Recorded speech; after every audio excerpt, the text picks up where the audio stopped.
La triangulación, en mi opinión, es modelos de colaboración entre distintas partes de la cadena de suministro o de un sector o de un negocio, de una empresa concreta. Entonces, en el caso nuestro que nos tiene aquí, es la triangulación en el sector editorial, son colaboraciones entre distintos agentes o distintas partes. En un principio nombramos triangulación, pero cuando podemos comenzar a hablar, a lo mejor no es triangulación, es son 6 puntas, son más agentes de 3 los que pueden colaborar. Al final somos muchos agentes, desde los escritores hasta los lectores. Pues bueno, pues en este caso la triangulación la hemos querido enfocar entre librerías, distribuidores y editores, que al final es un poco la parte central. Luego quedan el inicio de la cadena y el final de la cadena, pero nosotros las 3 partes somos las que, unos generadores de contenido, otros los que hacen llegar ese contenido a las librerías, y las librerías las que exponen ese producto y hacen llegar ese producto a los lectores. En el caso de la triangulación, pues para mí es dar solución y agilizar o buscar colaboraciones entre las distintas 3 partes. Puede haber muchos modelos, modelos de pago, modelos de envíos, modelos de... Se puede llevar a cualquier aspecto que consideremos. En un pago, pues al final hacemos un pago a través de un banco, una triangulación, banco-cliente. En modelos de envío, con el dropshipping, por ejemplo, una librería puede tener acceso a todo el catálogo que pueda tener un distribuidor, pero atender a sus clientes suyos bien a través de una página web, que muchas de las librerías puedan tener o no tener, o a través de la misma tienda, y dar respuesta a esa demanda de libros que no pueden tener en su espacio de exposición. También puede ser una triangulación en la colaboración entre editor, facilita un stock o facilita un fichero para una impresión a un distribuidor que tenga la impresión bajo demanda, o a un impresor que tenga la impresión bajo demanda integrada, y ofrece ese fichero o ese contenido directamente a un librero que cuenta con un contenido o un contenido y sin tener el libro físicamente en la librería. Al final tienes el contenido sin necesidad de estar ocupando un espacio en tu librería, pero sí estás dando una respuesta a un lector que tiene esa necesidad. Ese es el modelo de triangulación quizás el más claro en este momento, es sobre el que podemos profundizar. Entonces, el caso de la triangulación, bien sea para dropshipping o combinado con impresión bajo demanda, creemos que puede dar una amplitud enorme a las librerías y una amplitud de surtido a todas esas librerías que, con toda la cantidad de libros que se editan a nivel España, a nivel internacional, incluso te abre puertas internacionales, toda esa cantidad de libros, sería imposible que todas las librerías pudieran tener dispuestos y expuestos esos libros en sus espacios físicos, incluso en sus espacios virtuales a través de la web. Sería casi imposible poder atender la demanda de una manera rápida y ágil si no somos capaces de esas triangulaciones realizarlas de una manera coordinada entre las 3 partes. Las 3 partes entendiendo como generador de contenido y de ese contenido los editores, el distribuidor dando soporte y solución a tanto editor como a la librería, y la librería como punto final de nexo de unión del contenido con el lector. También puede darse el caso que algún editor decida hacer esa venta, son los menos, pero pueden hacer esos editores venta directa con productos muy específicos, muy técnicos, directamente a los lectores finales, con el cual cambia un poco el esquema de la triangulación. Pero en cualquier caso, la triangulación permite, o ese modelo permite a las librerías, a los editores, exponer ese catálogo que es muy amplio. Les permite incluso no tener que descatalogar muchos de los títulos o no tener que abandonar títulos de muy final del catálogo, del backlist final, que muchas veces por rentabilidad no se pueden permitir. Oye, no puedo tener un ejemplar o 2 ejemplares o 3 ejemplares de cada uno de los títulos, pero sí puedo mantener los ficheros y ofrecerlos a todas las librerías y a todos los lectores para que en un momento dado puedan pedir un ejemplar, se imprime, se entrega, sin tener ningún coste añadido más allá del que pueda valer mantenerlo en un servidor de en un servidor de documentos electrónicos. Cuando hemos empezado a hablar de este tema de la triangulación, cuando empezamos a hablar con la Fundación Gemma Sánchez Ruiz Pérez de este tema, que se creó un grupo, se constituyó un grupo de distintas personas, editores, impresores editores, libreros, distribuidores, entre los cuales estoy yo como distribuidor, y fueron unas sesiones de trabajo pues, muy enriquecedoras, porque al final muchas veces nos centramos en la visión que tenemos cada uno de nosotros dentro de nuestra área, sin contar con perspectivas distintas. Al final lo que enriquece el diálogo, lo que enriquece el tratar un tema, un grupo de trabajo, es el tener distintas perspectivas de gente con la mente abierta y dispuesta pues, a aportar sus inputs directos para al final luego tener una solución, o bueno, más que una solución, un planteamiento, un modelo sobre el que luego poder trabajar y llevar a la realidad. Al final, cuando hicimos los grupos de trabajo, pues pasamos de la triangulación a ver que no era triangulación únicamente, que eran al final multitud de combinaciones que pues es en un hexágono, un pentágono, dependiendo un poco de la complejidad que se le quisiera dar al tema. Es verdad que la triangulación tienes que empezar de lo básico para poder llegar a algo más complejo. Es como el combinar el dropshipping con impresión bajo demanda. O sea, para llegar a combinarlo tienes que hacer las dos partes por separado. Primero tienes que integrar la impresión bajo demanda dentro de la cadena de suministro. Primero tienes que tener impresión bajo demanda y que los editores hayan facilitado y tengan esos datos integrados o digitalizados. Después los distribuidores tenemos que ser capaces de integrar dentro de nuestras maneras de trabajar, dentro de los procedimientos de trabajo, todo estandarizado para que no se generen costes añadidos, sea algo ágil, sea algo que da respuesta. Tenemos que tener integrado también los mensajes a través de Sindly con las librerías o a través de cualquier vía electrónica para poder, al final, el aspecto de la digitalización no solo implica a tener los ficheros digitalizados, es mucho más amplio. Es un concepto que abarca desde tener el almacén, entre comillas, digitalizado, con todos los procesos, un sistema de gestión de almacén, un sistema de gestión comercial, todo conectado. No aplica solo a lo que son los ficheros digitales. A partir de ahí se van abriendo distintas vías de trabajo.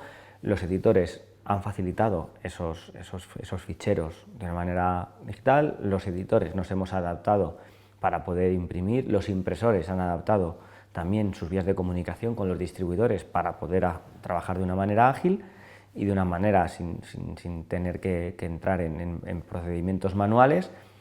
Y finalmente, los libreros deben disponer de herramientas para poder ofrecer ese catálogo amplio a todos los lectores, bien sea a través de tener unas bases de datos en sus sistemas de gestión, en la librería o bien en la librería electrónica, en una web, y para eso también tienen que estar digitalizados a través y poder recibir toda esa información vía, por ejemplo, de bases de datos como Dilbe, tener todos los metadatos en orden y conectados y bien definidos a través de los editores. Entonces, ahí tenemos otra conexión y otro punto de digitalización entre editor y librería, que tienen que tener unos flujos de comunicación para todos los metadatos, la información de los libros, y el librero tiene que tener esa exposición de libros y tiene que tener la agilidad en la consulta, la agilidad en saber y poder ofrecer respuesta a sus lectores que van a su librería, solicitan un libro, bien con los libros que tiene allí en la librería o de cualquier otra manera. Y ahí es donde conectamos la impresión bajo demanda con el dropshipping. Por ejemplo, puede suceder que una persona que va a comprar a la librería quiera el libro para tenerlo en el instante, y hay ocasiones en las que tú no puedes tener ese libro en el instante porque el espacio es limitado, la economía es limitada, no puedes tener todos los libros financiados allí en tu librería y tampoco tienes espacio. Entonces, ¿qué podemos hacer? Ese cliente puede estar dispuesto a volver a tu librería al día siguiente, no tenemos prisa, o a los 2 días, a los 3 días, cuando sea, no hay ninguna prisa, y vuelve a tu librería, pues es un cliente recurrente y es una compra que no exige esa rapidez. Y hay clientes que a día de hoy no están dispuestos a esperar 1 día, 2 días, 3 días, ni a volver a la librería, o simplemente están de viaje, han pasado por allí y querían comprar un libro y no van a volver a pasar por allí. Y en ese caso sí les podemos dar respuesta. No se preocupe usted, deme una dirección y yo le hago llegar el libro que usted quiera a su dirección. Sin ningún problema. Ah, pero no lo tienes, no pasa nada, no se preocupe, yo le mando. Y además, de esa manera también podemos, incluso ya entramos en otras derivadas, es mantener una base de datos con unas fichas de cliente amplias que tú puedes guardar. Oye, pues mira, este señor compró este libro en este punto y le interesa esto. Cuando salga otra vez otro libro, pues le continuamos. Al final, vemos, no es una triangulación, al final vas consiguiendo cerrar el círculo. La cuestión es hacer llegar el contenido al lector final, y cuanto más fácil y más ágil y de manera más simple se lo hagamos llegar al lector final, más fácil será para él y más recurrente será el acto de poder leer, que al final es de lo que se trata. Puedo comentar sobre los ahorros que podemos tener con estos modelos de trabajo. Al final, en ocasiones tenemos ahorros directos, esos están claros, y luego hay una serie de ahorros indirectos que aplican a distintas partes de la cadena, no solo a lo que es el coste de producción físico de ese libro. En el caso de la impresión bajo demanda está claro que no es lo mismo imprimir 100.000 ejemplares que imprimir 5 ejemplares o que imprimir únicamente uno. Pero luego hay una serie de costes indirectos, como pueden ser, oye, yo imprimo un editor tipo tradicional que edita 50 libros o 20 libros, 20 libros, 20 libros, esos 20 libros van a tener una venta. Hay títulos que son, si hacemos un ABC de títulos, un escalado, pues los títulos A tendrán una rotación altísima, los títulos B tienen una rotación media y los títulos C, que puede ser uno de los aspectos de la impresión bajo demanda, tienen una menor rotación. Si imprimo 20 libros y hago esos 20 libros y no tengo certeza ninguna del proyecto de venta o de qué proyecciones de venta o qué estimación vamos a tener, cuánto tiempo voy a tardar en vender esos títulos, hay una serie de costes indirectos que debemos imputarles. Hay quien los imputa y quien prefiere no imputarlos y mirar hacia otro lugar. A día de hoy, con la inflación disparada, con los costes disparados, debemos tener todo en cuenta. Hay un coste financiero de tener esos títulos que tú has impreso, te han costado un dinero, y el coste de producción, ¿durante cuánto tiempo lo tienes que estar soportando? ¿Cuándo vas a tener el retorno? Cuando los vendas, si los vendes. No sabemos si los vamos a vender. Pueden ser 20, 10, 50, más, menos, bueno, pero tienen un coste. Ese coste ya tenemos que tenerlo en cuenta. Coste de transporte entre las distintas. Muchas veces hay ocasiones en las que hay editores que deciden hacer colocar los títulos, y cuando luego van a necesitar esos títulos para poder venderlos, porque la venta no es donde nosotros queremos, la venta es donde surge. O sea, a lo mejor resulta que ese libro tiene una venta espectacular en una zona y no en otra, y entonces nos vemos obligados a hacer distintos costes de transporte entre almacenes, distintos costes de transporte, devuélveme ese libro porque lo quiero vender en otro sitio. Entonces todos esos costes los podemos evitar, de transporte, de traspasos.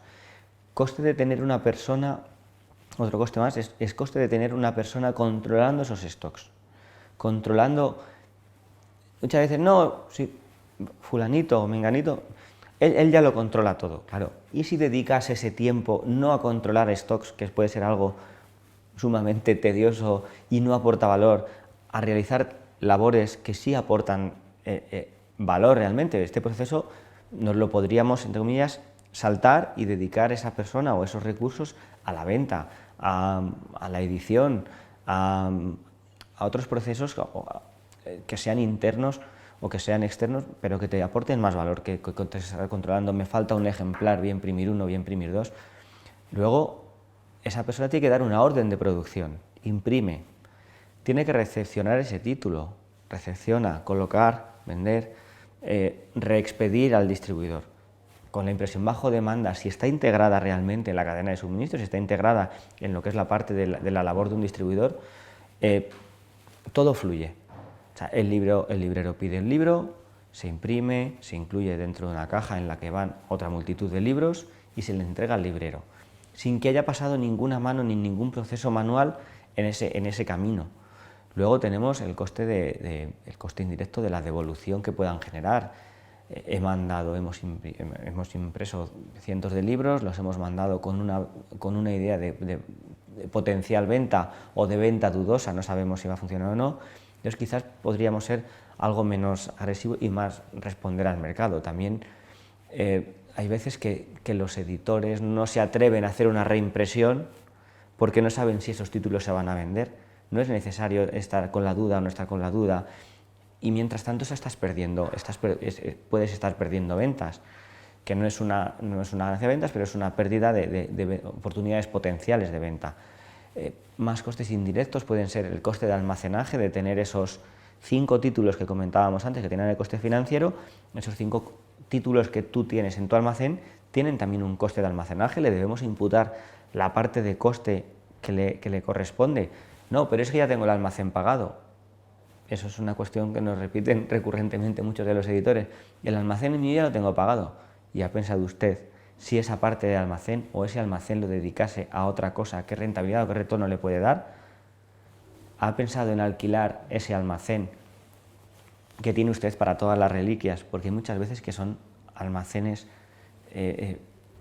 con un movimiento muy pequeño. Es verdad que se necesita un almacén o puede externalizarlo con otras empresas, pero en el caso de la impresión bajo demanda siempre se trata de dar respuesta a lo mejor a esos títulos que no han tenido tanta rotación o que ya están en la parte final del catálogo, o para títulos que no sabes si van a funcionar, no van a funcionar. Cuando tienes, muchas veces los editores tienen dudas por una apuesta y no saben si imprimir 1000, 2000, 300 o 50.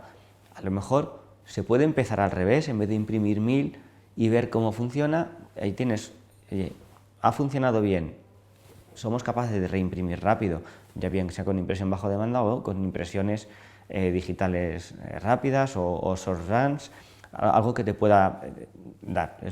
Hay que calcular siempre, o por lo menos esa es la opinión que tenemos, es no solo los costes directos, pero los costes indirectos también. Aquí hay que hacer un trabajo de educación y de formación, incluso hasta de concienciación de toda la cadena, pero vamos, desde el primero hasta el último. Porque muchas veces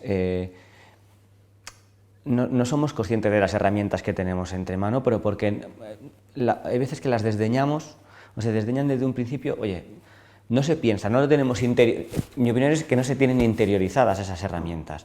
Si pensásemos, incluso en alguna ocasión hemos hablado con algún editor y decía, claro, es que no lo tenemos incluido esa posibilidad en los contratos con los autores. Pues ya desde ese punto, o sea, desde mucho antes de a lo mejor incluso de nacer el libro, todo el mundo lo tenemos de tener interiorizado. Nosotros mismos en nuestro trabajo hay veces que decimos, bueno, pues no somos... prestamos una labor crítica de decir, oye, ¿dónde podemos mejorar? ¿Dónde podemos mejorar?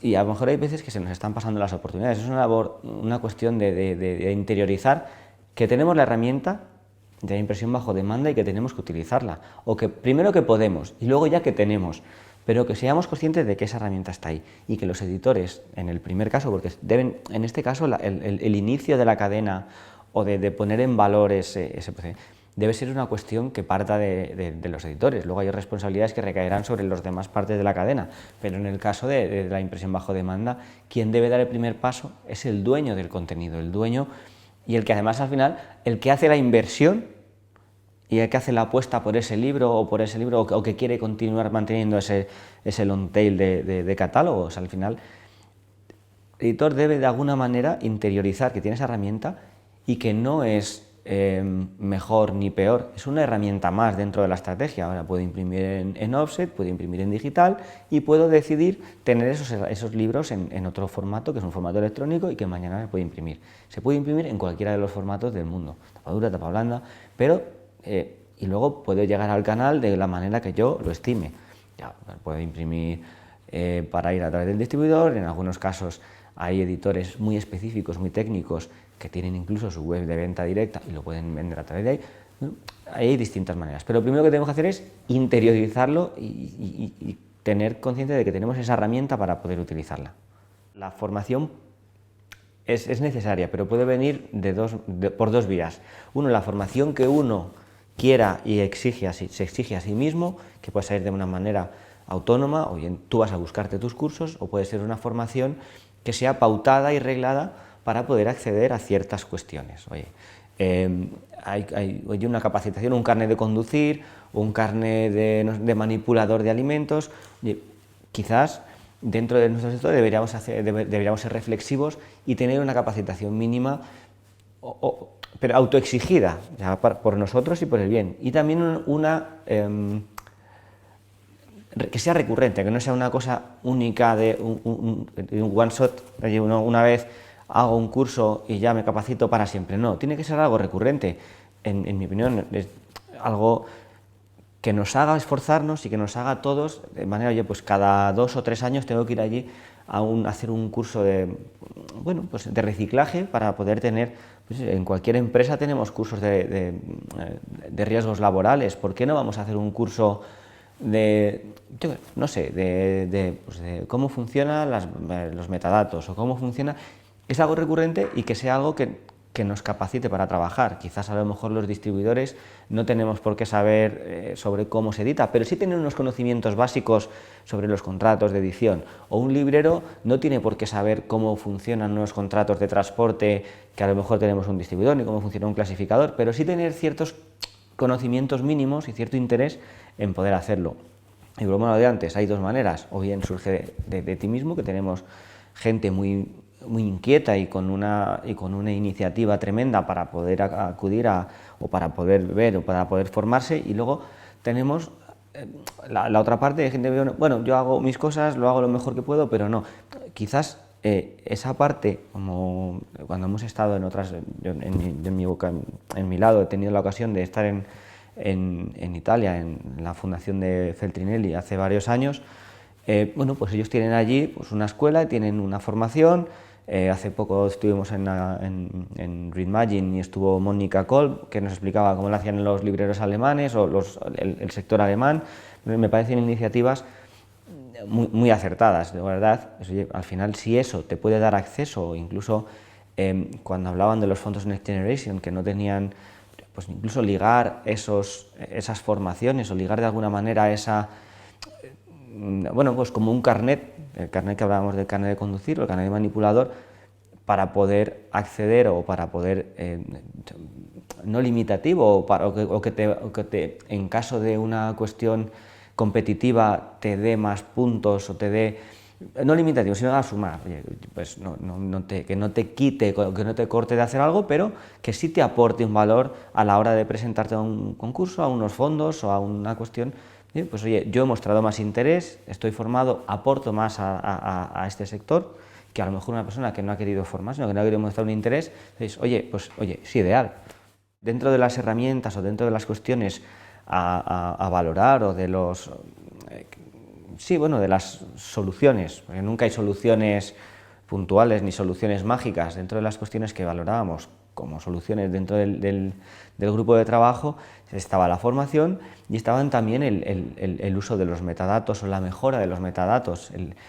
A día de hoy todavía hay editores que no dan de alta sus artículos o sus títulos en un DILBE o en una base de datos sectorial, y eso debería ser el principio. Y los datos, cuanto más amplios, mucho mejor para toda la cadena, incluso para los distribuidores, para los libreros, para alimentar herramientas de marketing, para poder vender los libros, para poder llegar mucho mejor al lector, que incluso al final eso es la base es como la semilla del germen de todo el proceso. Es no tener unos metadatos, no tener unos datos enriquecidos, unas portadas, incluso no estar en DILBE o en una base de datos, me da igual. DILBE es la que tenemos aquí, pero hay una serie de títulos que no son españoles, que no tienen acceso a DILBE, que habría que darles también una solución. Eso ya no es una cuestión propia nuestra, es una cuestión un poco más elevada, pero tendríamos que ver la manera de integrar DILBE, que esos títulos que no son españoles, que no están dentro del catálogo por un editor español, puedan acceder a esos y aportar esos metadatos. Tenemos en España un catálogo impresionante, pero también hay catálogos latinoamericanos que tienen un recorrido en España por lengua o que pueden tener un recorrido en Europa porque lo puedan pedir en cualquier otro sitio o fuera de aquí. Tenemos, o incluso títulos de fuera. Los metadatos son la base, o tenemos una serie de metadatos comunes o no comunes, amplios, estandarizados, completos. A ver, el coste hablo por Dilbe, que es lo que tenemos más cercano, los costes de Dilbe no son, a ver, a mí, desde mi opinión, no son altos, pero bueno, ya al meterme en aspectos que no sé. Es la parte básica, en mi opinión, después de la formación, es la parte básica para poder trabajar. Pero un poco las conclusiones sobre el tema de la triangulación es que es formación, que todo el mundo tengamos en la mente que esas herramientas como el dropshipping, la impresión bajo demanda, las tenemos en nuestra mano, las tenemos que utilizar, que sepamos cómo funcionan, por eso el tema de la formación, digitalización en todos los sentidos y en el sentido más amplio de lo que es la palabra, oye, pues, desde la digitalización de los fondos, que es la base para poder impresión bajo demanda, para poder tener esos metadatos digitalizados, tener esos metadatos completos, y luego, ya por matar, es integración de todo, o sea, es tenerlo consciente y ser conscientes de que tenemos esas herramientas, que está todo digitalizado y que las podemos utilizar. Cuando sepamos que las podemos utilizar, las utilizaremos. Y a partir de ahí, pues iremos incorporando luego pues más cuestiones. Oye, dropshipping. Tratar de reducir la huella ecológica, la huella de carbono. Trataremos de reducir la huella de carbono. Iremos a pues ver distintas alternativas de transporte. Bueno, pues ya iremos haciendo más cosas, pero lo primero es formación, digitalización.